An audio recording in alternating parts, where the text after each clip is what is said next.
ಕನ್ನಡದಲ್ಲಿ stock market ಹಾಗೂ mutual ಫಂಡ್ನ ಮಾಹಿತಿಗಾಗಿ ಚಾನೆಲ್ನ ಸಬ್ಸ್ಕ್ರೈಬ್ ಬಟನ್ನ ಕ್ಲಿಕ್ ಮಾಡಿ ಹಾಗೂ ಈ ಒಂದು ಬೆಲ್ ಐಕನ್ನ ತಪ್ಪದೇ ಪ್ರೆಸ್ ಮಾಡಿ.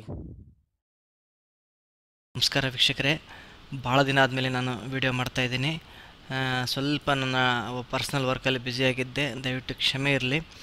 ಮತ್ತು ನಮ್ಮ ಚಾನಲ್ಗೆ ಒಳ್ಳೆಯ ರೆಸ್ಪಾನ್ಸೇ ಬರ್ತಾಯಿದೆ. ಭಾಳಷ್ಟು ಜನ ಸಬ್ಸ್ಕ್ರೈಬ್ ಆಗಿರ್ತಾರೆ. ಈ 3 ತಿಂಗಳಲ್ಲೇ ನಮಗೆ ಒಳ್ಳೆಯ ರೆಸ್ಪಾನ್ಸ್ ಸಿಕ್ಕಿದೆ.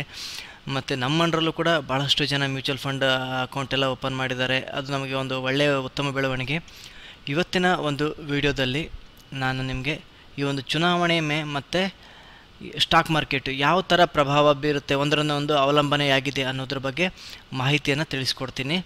ಎಲ್ಲದಕ್ಕೂ ಮುಂಚೆ ನೀವೇನಾದರೂ ಇನ್ನು ನಮ್ಮ ಚಾನಲ್ಗೆ ಸಬ್ಸ್ಕ್ರೈಬ್ ಆಗಿಲ್ಲ ಅಂತಂದರೆ ನಮ್ಮ ಚಾನಲ್ನ ಸಬ್ಸ್ಕ್ರೈಬ್ ಬಟನ್ನ ಕ್ಲಿಕ್ ಮಾಡಿ ಮತ್ತು ಬೆಲ್ ಐಕನ್ ಕ್ಲಿಕ್ ಮಾಡಿದರೆ ಮಾತ್ರ ನಿಮಗೆ ಒಂದು ನೋಟಿಫಿಕೇಷನ್ ಬರುತ್ತೆ. ಆ ಮೂಲಕ ನಾವು ಯಾವುದೇ ಒಂದು ಹೊಸ ವೀಡಿಯೋನ ಅಪ್ಲೋಡ್ ಮಾಡಿದರೆ ನೀವು ತಕ್ಷಣ ನೋಡ್ಕೋಬೋದು. ಸೊ ವೀಕ್ಷಕರೇ, ಇವತ್ತಿನ ದಿನ ನವಂಬರ್ 28ನೇ ತಾರೀಕು 2018ನೇ ತಾರೀಕಿಗೆ ನಾನು ಈ ಒಂದು ವಿಡಿಯೋನ ರೆಕಾರ್ಡ್ ಮಾಡ್ತಾಯಿದ್ದೀನಿ. ಏನಕ್ಕೆ ನಾನು ಡೇಟ್ ಹೇಳ್ತಾ ಇದ್ದೀನಿ ಅಂತಂದರೆ, ಇವತ್ತಿನ ಮಾಡ್ತಕ್ಕಂಥ ವಿಡಿಯೋ ಮುಂಬರೋ ದಿನಗಳಲ್ಲಿ ಅಥವಾ ಮುಂಬರೋ ಜನ್ರೇಷನ್ಗೂ ಕೂಡ ಒಂದು ಮಾದರಿ ವಿಡಿಯೋ ಆಗುತ್ತೆ. ಇದು ಎಲ್ಲ ಒಂದು ಎಲೆಕ್ಷನ್ಗೂ ಕೂಡ ಮತ್ತು ಸ್ಟಾಕ್ ಮಾರ್ಕೆಟ್ಗೆ ಕೂಡ ಇಂಪ್ಯಾಕ್ಟ್ ಎಲ್ಲ ಒಂದು ಸಂಗತಿಯಲ್ಲೂ ಕೂಡ ಈ ಒಂದು ವಿಡಿಯೋ ಅನ್ವಯಿಸುತ್ತೆ. ಅದೇ ಒಂದು ರೀಸನ್ಗೆ ನಾನು ಡೇಟ್ ಹೇಳಿದೆ. ಮತ್ತು ಇವತ್ತಿನ ದಿನ 2 ಗೌರ್ಮೆಂಟನ್ನು ತೊಗೊತಾ ಇದ್ದೀನಿ. ಒಂದು ಸೆಂಟ್ರಲ್ ಗೌರ್ಮೆಂಟ್ ಇವತ್ತಿನ ದಿನ ಯಾವುದು ಇದೆ, BJP ಇಲ್ಲಿದೆ ಸೆಂಟ್ರಲಲ್ಲಿ, ಮತ್ತು ಅಪೋಸಿಷನಲ್ಲಿ ಕಾಂಗ್ರೆಸ್ ಇದೆ. ಸೊ ನಾವು 2014ರಲ್ಲಿ ನಾವು ಎಲೆಕ್ಷನ್ ನೋಡಿದಾಗ ಏನಕ್ಕೆ ಮಾರ್ಕೆಟ್ ಆ ಟೈಮಲ್ಲೂ ಕೂಡ ಸ್ವಲ್ಪ ಡೌನ್ ಹೋಗ್ತಾ ಇತ್ತು. ಆಮೇಲೆ ಲಾಸ್ಟ್ ಆದಮೇಲೆ 2014 ಎಲೆಕ್ಷನ್ ಆದಮೇಲೆ ಒಳ್ಳೆ ಪ್ರಾಫಿಟ್ ಬಂತು.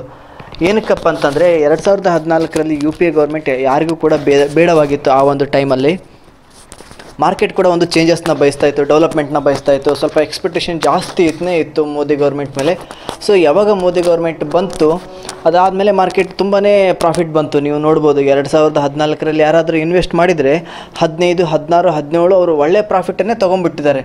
ಸೊ ಈಗ ಮತ್ತೆ 2019ರಲ್ಲಿ ಎಲೆಕ್ಷನ್ ಬರ್ತಾ ಇದೆ. ಅದಕ್ಕಿಂತ ಮುಂಚೆ ಭಾಳ ಸ್ಟೇಟ್ ಗೌರ್ಮೆಂಟ್ ಎಲೆಕ್ಷನ್ ಕೂಡ ಆಗ್ತಾಯಿದೆ, ಒಂದಾಗಣೊಂದು. ಈಗ ಕರ್ನಾಟಕದ ಎಲೆಕ್ಷನ್ ಆಯಿತು, ಅದಾದಮೇಲೆ ನೆಕ್ಸ್ಟ್ ಈಗ ಬೇರೆ ಬೇರೆ ಸ್ಟೇಟ್ ಆಯಿತು. ಈಗ ಇದೆ ಯಾವುದು, ಮಧ್ಯಪ್ರದೇಶದ ಎಲೆಕ್ಷನ್ ರಿಸಲ್ಟ್ಸ್ ಬರುತ್ತೆ. ಮತ್ತು ರಾಜಸ್ಥಾನದಲ್ಲೂ ಕೂಡ ಎಲೆಕ್ಷನ್ ಆಗ್ತಾಯಿದೆ. ಅವೆರಡರಲ್ಲೂ ಕೂಡ BJP ರೂಲಿಂಗ್ ಇದೆ. ಈಗ ಸ್ಟೇಟ್ ಗೌರ್ಮೆಂಟ್ಗವರು ಯಾವ ಥರ ಇಂಪ್ಯಾಕ್ಟ್ ಆಗುತ್ತೆ ಅಂತ ನಾನು ನಿಮ್ಗೆ ಹೇಳ್ತೀನಿ ನೋಡಿ. ಈಗ ಸ್ವಲ್ಪ ದಿವಸದಿಂದ ಮಾರ್ಕೆಟ್ ಭಾಳ ಕರೆಕ್ಷನ್ ಆಗ್ತಾಯಿದೆ. ಅದಕ್ಕೆ ಒಂದು ರೀಸನ್ನು ನೆಕ್ಸ್ಟ್ ಬರ್ತಕ್ಕಂಥ ಸೆಂಟ್ರಲ್ ಗೌರ್ಮೆಂಟ್ ಬರುತ್ತೋ ಇಲ್ವೋ ಆ ಒಂದು ಫಿಯರ್, ಆ ಒಂದು ಅಂಜಿಕೆಗೆ ಮಾರ್ಕೆಟ್ ಸ್ವಲ್ಪ ಕರೆಕ್ಷನ್ ಆಗ್ತಾನೇ ಇದೆ. ಈಗ ನೆಕ್ಸ್ಟ್ ಏನಾದರೂ ಈಗ ಈ ಒಂದು ಸ್ಟೇಟ್ ಎಲೆಕ್ಷನಲ್ಲಿ ಮತ್ತೆ BJPಗಿನ ತನ್ನ ರೂಲಿಂಗಿನ ಕಳ್ಕೊಂತಪ್ಪ ಅಂದರೆ, ಇವತ್ತಿನ ದಿನ 2018ರಲ್ಲಿ 2 ರಾಜ್ಯದಲ್ಲಿ ಕೂಡ BJP ಆಳ್ತಾ ಇದೆ, ಸೆಂಟ್ರಲಲ್ಲೂ ಕೂಡ BJP ಇದೆ. ಸೊ ಈ 2 ರಾಜ್ಯದಲ್ಲಿ ಯಾವುದೇ ಒಂದು ರಾಜ್ಯದಲ್ಲೂ ಕೂಡ BJP ತನ್ನ ಆಳ್ವಿಕೆಯನ್ನು ಕಳೆದುಕೊಂಡ್ರೆ ಅದು ಸ್ಟಾಕ್ ಮಾರ್ಕೆಟ್ ಮೇಲೆ ಸ್ವಲ್ಪ ಇಂಪ್ಯಾಕ್ಟ್ ಬೀರುತ್ತೆ. ಆ ಮೂಲಕ ಇನ್ನೂ ಸ್ವಲ್ಪ ನೆಗೆಟಿವ್ ಹೋಗ್ತಕ್ಕಂಥ ಸಾಧ್ಯತೆಗಳು ಹೆಚ್ಚಾಗಿರುತ್ತೆ. ಅದಾದಮೇಲೆ ಏನಕ್ಕೆ ಅಂತಂತಂದರೆ, ಈಗ ನೋಡಿ ನಾನು ರೀಸನ್ ಹೇಳ್ತೀನಿ. ಯಾವುದೇ ಒಂದು ಸ್ಟೇಟ್ ಗೌರ್ಮೆಂಟು ಮತ್ತು ಸೆಂಟ್ರಲ್ ಗೌರ್ಮೆಂಟು ಎರಡೂ ಸೇಮ್ ಇತ್ತಪ್ಪ ಅಂದರೆ, ಸೆಂಟ್ರಲಲ್ಲಿ ಯಾವುದೇ ಒಂದು ಸ್ಕೀಮ್ ಅಥವಾ ಏನೇ ಒಂದು ಪಾಲಿಸಿ ತಂದರೂ ಕೂಡ ಅದನ್ನು ಸ್ಟೇಟ್ ಗೌರ್ಮೆಂಟಲ್ಲಿ ಆರಾಮವಾಗಿ ಅವರು ಏನು ಮಾಡ್ಬೋದು, ಇಂಪ್ಲಿಮೆಂಟ್ ಮಾಡ್ಬೋದು. ಅದೇ ಥರ ಬೇರೆ ಗೌರ್ಮೆಂಟ್ ಆಗಿತ್ತಪ್ಪ ಅಂತಂದರೆ ಅವರಿಗೆ ಸ್ವಲ್ಪ ಇದು ಪ್ರಾಬ್ಲಮ್ ಆಗುತ್ತೆ ಆ ಒಂದು ಇಂಪ್ಲಿಮೆಂಟ್ ಮಾಡೋದಕ್ಕೆ. ಸೊ ಅದೇ ಒಂದು ರೀಸನ್ನಿಂದ ಈಗ ನೆಕ್ಸ್ಟ್ ಸೇಮ್ ಗೌರ್ಮೆಂಟ್ ಬಂತಪ್ಪ ಅಂದರೆ ಏನು ಅಡ್ವಾಂಟೇಜ್ ಅಪ್ಪ ಅಂದರೆ, ಈಗ ಸೆಂಟ್ರಲ್ ಗೌರ್ಮೆಂಟಿಗೆ ಒಂದು ಸ್ಟ್ರೆಂತ್ ಬಂದಂಗೆ ಆಗುತ್ತೆ. ಸೊ ಆ ಮೂಲಕ ಒಬ್ಬ ಇನ್ವೆಸ್ಟರ್ ಅಥವಾ ಸ್ಟಾಕ್ ಮಾರ್ಕೆಟಿಗೆ ಒಂದು ಕಾನ್ಫಿಡೆನ್ಸ್ ಬರುತ್ತೆ. ಮತ್ತು ನೆಕ್ಸ್ಟ್ ಬರೋ ಎಲೆಕ್ಷನಲ್ಲಿ BJPಗೆ ಈ ಒಂದು ಸ್ಟೇಟಿಂದ ಇನ್ನೂ ಹೆಚ್ಚು MP ಸೀಟ್ಸ್ ಬರುತ್ತೆ ಅಂಥೇಳಿ ಒಂದು ಕಾನ್ಫಿಡೆನ್ಸ್ ಲೆವೆಲ್ ಸ್ವಲ್ಪ ಹೆಚ್ಚಾಗುತ್ತೆ.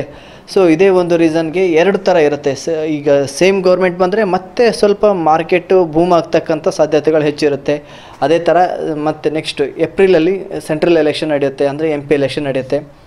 ಈಗಾಗಲೇ ಮೋದಿ ಗೌರ್ಮೆಂಟ್ ಬರುತ್ತೋ ಇಲ್ವೋ ಅಂಥೇಳಿ ಮಾರ್ಕೆಟ್ ಡೌನ್ ಆಗ್ತಾ ಇದೆ. ಆಯಿತಾ, ನೆಕ್ಸ್ಟ್ MP ಎಲೆಕ್ಷನ್ವರೆಗೂ ಅದು ಕಂಟಿನ್ಯೂ ಆಗುತ್ತೆ. ಮತ್ತೆ ಏನಕ್ಕಂದರೆ ಕರ್ನಾಟಕದಲ್ಲಿ ಸ್ವಲ್ಪ ಎಕ್ಸ್ಪೆಕ್ಟೇಷನ್ ಇತ್ತು, ಕರ್ನಾಟಕ ಕೂಡ ಹರ್ಟ್ ಮಾಡಿತ್ತು, ಅಲ್ಲೂ ಕೂಡ BJP ಬರಲಿಲ್ಲ. ಕರ್ನಾಟಕದಲ್ಲಿ BJP ಬಂದಿದ್ದರೆ ಮತ್ತು ಇನ್ನೂ ಸ್ವಲ್ಪ ಒಂದು ವ್ಯಾಲ್ಯೂ ಆ್ಯಡೆಡ್ ಆಗ್ತಿತ್ತು, ಅದಕ್ಕೊಂದು ಸಪೋರ್ಟ್ ಆಗ್ತಿತ್ತು ಸೆಂಟ್ರಲ್ಗೆ. BJPಯಲ್ಲಿ ಇನ್ನೂ ಸ್ವಲ್ಪ ಹೆಚ್ಚು MP ಸೆಲೆಕ್ಷನ್ ಸೀಟ್ಸ್ನ ಗೆಲ್ಬೋದು ಅಂತೇಳಿ. ಹೀಗೆ ಒಂದೊಂದು ಸ್ಟೇಟ್ನ ಸೆಂಟ್ರಲಲ್ಲಿ ಅವರು ಇರ್ತಕ್ಕಂಥ BJP ಗೌರ್ಮೆಂಟ್ ಕಳ್ಕೊತ ಹೋದರೆ ನೆಕ್ಸ್ಟ್ ಗೌರ್ಮೆಂಟ್ ಫಾರ್ಮ್ ಮಾಡೋದಕ್ಕೆ ಸ್ವಲ್ಪ ಕಷ್ಟ ಆಗುತ್ತೆ. ಸೊ ಈಗ ಮಾರ್ಕೆಟ್ ಯಾಕೆ ನೆಗೆಟಿವ್ ಹೋಗ್ತಾ ಇದೆ ಅಂತಂತಂದರೆ, ಈಗ ನೆಕ್ಸ್ಟ್ ಇವ್ರು ಏನು ಪಾಲಿಸಿಗಳನ್ನು ಇಂಪ್ಲಿಮೆಂಟ್ ಮಾಡಿರ್ತಾರಲ್ಲ, ನೆಕ್ಸ್ಟ್ ಬರ್ತಕ್ಕಂಥ ಗೌರ್ಮೆಂಟ್ ಕೂಡ ಅದನ್ನೇ ಕಂಟಿನ್ಯೂ ಮಾಡುತ್ತೋ ಇಲ್ವೋ, ಮಾಡ್ಬೋದು, ಮಾಡಲಿಕ್ಕಿಲ್ಲ, ಅವ್ರು ಏನಾದರೂ ಚೇಂಜಸ್ ಮಾಡ್ಬೋದು. ಅದು ಇಂಡೈರೆಕ್ಟಾಗಿ ಕೆಲವೊಂದು ಕಂಪ್ನಿ ಮೇಲೆ ಪ್ರಭಾವ ಬೀರುತ್ತೆ, ಆ ಕಂಪ್ನಿ ಸ್ಟಾಕ್ಸ್ಗಳ ಮೇಲೆ ಪ್ರಭಾವ ಬೀರುತ್ತೆ. ಅದೇ ಒಂದು ರೀಸನ್ಗೋಸ್ಕರ ಈ ಒಂದು ಮಾರ್ಕೆಟು ಸ್ವಲ್ಪ ಡೌನಲ್ಲಿ ಹೋಗ್ತಾ ಇದೆ. ಸ್ವಲ್ಪ ಒಂದು 3-4 ತಿಂಗಳಿಂದನೇ ಡೌನಲ್ಲಿ ಹೋಗ್ತಾ ಇದೆ. ಅದರಲ್ಲಿ ಈ ಒಂದು ಎಲೆಕ್ಷನ್ ಒಂದು ಪ್ರಭಾವ ಕೂಡ ಒಂದಾಗಿದೆ. ಸೊ ಇದೇ ಥರ ನೀವು ನೆಕ್ಸ್ಟ್ ಏನಾದರೂ ಈ ಒಂದು ಏಪ್ರಿಲ್ ಎಲೆಕ್ಷನ್ ಆದಮೇಲೆ ಸೆಂಟ್ರಲಲ್ಲೂ ಕೂಡ ಸೇಮ್ ಗೌರ್ಮೆಂಟನ್ನೇ ಬಂತಪ್ಪ ಅಂತಂದರೆ ಮಾರ್ಕೆಟು ಇನ್ನೂ ಬೂಮ್ ಆಗ್ತಕ್ಕಂಥ ಸಾಧ್ಯತೆಗಳು ಬಹಳಷ್ಟು ಹೆಚ್ಚಿದೆ. ಅದೇ ಥರ ಈಗ BJP ಗೌರ್ಮೆಂಟ್ ಹೋಗಿ ಸೆಂಟ್ರಲಲ್ಲಿ ಮತ್ತೆ ಬೇರೆ ಯಾವುದೋ ಒಂದು ಪಾರ್ಟಿ ಏನಾದರೂ ಫಾರ್ಮ್ ಮಾಡ್ತಪ್ಪ ಅಂದರೆ ಗೌರ್ಮೆಂಟು ಮತ್ತೆ ಮಾರ್ಕೆಟ್ ಕರೆಕ್ಷನ್ ಆಗ್ತಕ್ಕಂಥ ಸಾಧ್ಯತೆಗಳು ಹೆಚ್ಚಿರುತ್ತೆ. ಬಟ್ ಇವೆಲ್ಲ ಟೆಂಪ್ರವರಿ ಅಂತಲೇ ಹೇಳ್ಬೋದು, ಪರ್ಮನೆಂಟ್ ಅಂತೇನಲ್ಲ, ಬಟ್ ಟೆಂಪ್ರವರಿ. ಆಗಿನ ಒಂದು 3-4 ಮಂತ್ಸ್ ಕೂಡ ನೆಕ್ಸ್ಟು ಅಂದರೆ ಏಪ್ರಿಲ್ ಆದಮೇಲೆ ಇನ್ನೊಂದು 2-3 ತಿಂಗಳ ಮತ್ತೆ ಕರೆಕ್ಷನ್ ಆಗ್ತಕ್ಕಂಥ ಸಾಧ್ಯತೆಗಳು ಹೆಚ್ಚಿರುತ್ತೆ. ಸೊ ಎಲ್ಲ ಒಬ್ಬ ಇನ್ವೆಸ್ಟರ್ ಆಗಿ ನೀವು ಎಲ್ಲವನ್ನು ಸಹಿಸ್ಕೊಳ್ಳೋದಕ್ಕೆ ರೆಡಿ ಇರಬೇಕು. ಪರ್ಟಿಕ್ಯುಲರ್ ಸ್ಟಾಕ್ಸ್ಗಳನ್ನು ನೀವು ಏನಾದರೂ ಗೌರ್ಮೆಂಟ್ ಫೇವರು ಮತ್ತು ಗೌರ್ಮೆಂಟಲ್ಲಿ ಇನ್ಫ್ರಾಸ್ಟ್ರಕ್ಚರಲ್ಲಿ ಇರ್ತಕ್ಕಂಥ ಸ್ಟಾಕ್ಸ್ಗಳ ಮೇಲೆ ಪ್ರಭಾವ ಬೀರುತ್ತೆ. ಮತ್ತು ಗೌರ್ಮೆಂಟ್ ಯಾವ ಸ್ಟಾಕ್ಸ್ಗಳು ಗೌರ್ಮೆಂಟಿಂದ ಹೆಚ್ಚು ಲಾಭ ಪಡೆದು ಪಾಲಿಸಿಗಳನ್ನು ಇಂಪ್ಲಿಮೆಂಟ್ ಮಾಡಿದೆ ಅದ್ರ ಮೇಲೂ ಕೂಡ ಈ ಪ್ರಭಾವ, ಸ್ಟಾಕ್ ಮಾರ್ಕೆಟ್ ಪ್ರಭಾವ ಬೀರ್ತಕ್ಕಂಥ ಸಾಧ್ಯತೆಗಳು ಹೆಚ್ಚಾಗಿರುತ್ತೆ.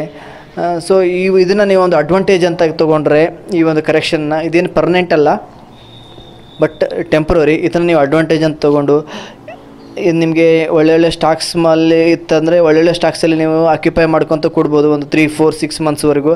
ಅದಾದಮೇಲೆ ನಿಮಗೆ ಒಳ್ಳೆ ರಿಟರ್ನ್ಸ್ಗಳು ಬರ್ತಕ್ಕಂಥ ಸಾಧ್ಯತೆಗಳು ಹೆಚ್ಚಿರುತ್ತೆ. ಅದೇ ಥರ ನಿಮಗೆ ಸ್ಟಾಕ್ಸ್ಗಳು ನಿಮಗೆ ಗೊತ್ತಾಗ್ತಾ ಇಲ್ಲ, ಒಳ್ಳೆ ಸ್ಟಾಕ್ಸ್ ಅಂದರೆ ನಿಮಗೆ ಮ್ಯೂಚುವಲ್ ಫಂಡಲ್ಲಿ ನೀವು ಇನ್ವೆಸ್ಟ್ ಮಾಡಿ, ಒಳ್ಳೊಳ್ಳೆ ಮ್ಯೂಚುವಲ್ ಫಂಡ್ಸಲ್ಲಿ ಇನ್ವೆಸ್ಟ್ ಮಾಡಿ. ಆ ಮೂಲಕ ಅವು ಕೂಡ ಮಾರ್ಕೆಟ್ ಚೆನ್ನಾಗಿ ಬಂತಪ್ಪ ಅಂದರೆ, ಬೂಮ್ ಆಯ್ತಪ್ಪ ಅಂದರೆ ಅದರಲ್ಲೂ ಕೂಡ ನಿಮಗೆ ಒಳ್ಳೆ ಪ್ರಾಫಿಟ್ ಬರ್ತಕ್ಕಂಥ ಸಾಧ್ಯತೆಗಳಿರುತ್ತೆ. ಇದೊಂದು ಪೀರಿಯಡ್ ಇದೆಯಲ್ಲ, ಇದೊಂಥರ ಗೋಲ್ಡನ್ ಪೀರಿಯಡು. ಬಟ್ ನೀವು ಈ ಒಂದು ಮಾರ್ಕೆಟ್ ಕರೆಕ್ಷನನ್ನು ಸಹಿಸ್ಕೊಳ್ಬೇಕಾಗತಕ್ಕಂಥ ಅನಿವಾರ್ಯತೆ ನಿಮ್ಮ ಮುಂದೆ ಇದೆ. ಎಲ್ಲ ಎಲೆಕ್ಷನ್ಸ್ಗಳು ಸೆಂಟ್ರಲ್ ಗೌರ್ಮೆಂಟ್ ಫೇವರ್ ಆದರೆ ಮಾರ್ಕೆಟ್ ಇನ್ನೂ ಸ್ವಲ್ಪ ಬೂಮ್ ಆಗುತ್ತೆ. ಸೆಂಟ್ರಲ್ ಗೌರ್ಮೆಂಟ್ಗೆ ಅಪೋಸಿಟ್ ಆಗ್ತಾ ಬಂತಂದರೆ ಒಂದೊಂದು ಫ್ಯಾಕ್ಟ್ರಿಗಳು ಮತ್ತೆ ಮಾರ್ಕೆಟ್ ಕರೆಕ್ಷನ್ ಆಗ್ತಕ್ಕಂಥ ಸಾಧ್ಯತೆಗಳು ಹೆಚ್ಚಿರುತ್ತೆ. ಇದಾಗಿತ್ತು ಇವತ್ತಿನ ಒಂದು ವಿಡಿಯೋವನ್ನು ತಿಳಿಸ್ಕೊಳ್ತಕ್ಕಂಥ ಮಾಹಿತಿ.